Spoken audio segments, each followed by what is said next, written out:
Rīgas Dinamo fanu spēka atbalstīti mūsu hokejisti 10. decembra vakarā Arēnā Rīga aizvadīja savu 41. regulārā čempionāta spēli, tiekoties ar Austrumu konferences 8. vietas īpašniekiem Nižņikāmskas Neftekhimik komandu, kuru uz Rīgu bija ieradušies pēc zaudējuma Helsinku Jokerit papildu laikā vārtiem bagātā spēlē rezultātu 5-6. Šī viņiem bija pēdējā spēle 4 maču izbraukuma tūrē pa rietumiem, un, protams, ka Neftekhimikam nepieciešama bija tikai un vienīgi uzvara, gluži tāpat kā mūsu Rīgas Dinamo spēlētājiem, kuri pirms šīs spēles atradās 12. vietā un no playoff zonas atpaliekot par 10 punktiem. Aktīvāk un labāk šo spēli iesāka pretinieki, kas bija arī Gaidevs, un 14. minūtē Andrejs Sergejevs pārspēja mūsu vārdsargu Joakimu Eriksonu. Dargie draugi, skrienot notikumiem pa priekšu, atklāšu, ka šis bija pirmais un vienīgais vārtu guvums šī vakara spēlē pretinieku izpildījumā. Kā atzina pretinieku komandas kapteinis, tad Rīgas Dinamo savu spēli uzspieda pretiniekiem jau sākot ar spēles otro trešdaļu, un no otrās trešdaļas hokejs bija tikai Rīgas Dinamo zīmē. Bet sākotnēji piedāvāju jums interviju ar pretinieku komandas kapteini. Последняя игра из вашего выезда сегодня, да, против Динамо Рига.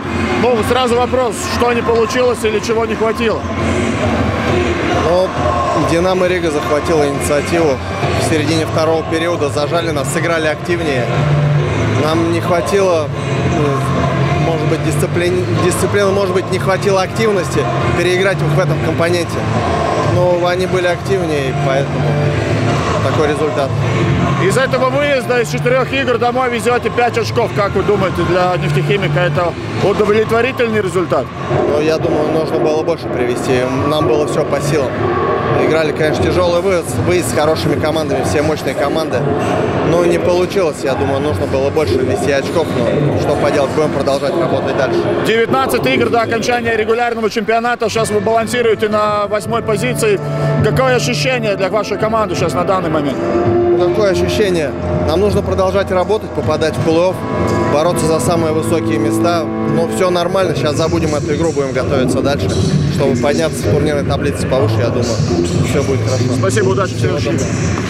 Mēs nezinām, ko Karija Heikela ar saviem asistentiem pateica mūsu komandai pārtraukumā pēc spēles pirmās trešdaļas, bet sākoties ar mača 21. minūti, Rīgas Dinamo rādīja tādu hokeju, kādu mēs augstam redzēt un kādu šeit klātienē vēroja klātesošie nepilni 4500 līdzutēji. Rezultātu izlīdzina Edgars Kulda. Viņš uzsāk šo uzbrukumu, atlec ripa vārtu priekšā un viņš ir pirmais pie atlaucošās ripas. Rezultāts 1-1. Vila Lēno, hokeja valodā runājot, gūst vārtus ar gaļu. Rezultāts uz tablos otrās trešdaļas 32. minūtē 2-1. Tāds tas nemainījās arī ejot pārtraukumā pēc nospēlētām 40 minūtēm. Trešo trešdaļu mainīku uzsāk spēlējot skaitliskajā mazākumā, jo otrās trešdaļas izskaņā par sitienu pretiniekam ar Alkonu 2 minūtes nopelna Māris Jāzs, bet skaitliskais mazākums ir izturēts.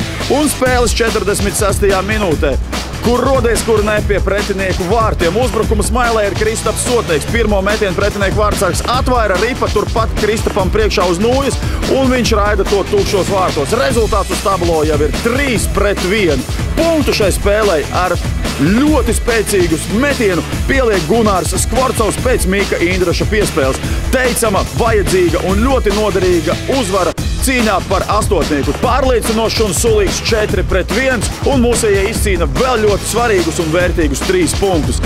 Pēc spēles devāmies uz Rīgas Dinamo ģērbtuvi, kur skanēja pilnā skaļumā grupa Olas, un Kristaps Sotnieks sniedza mums ekskluzīvu interviju.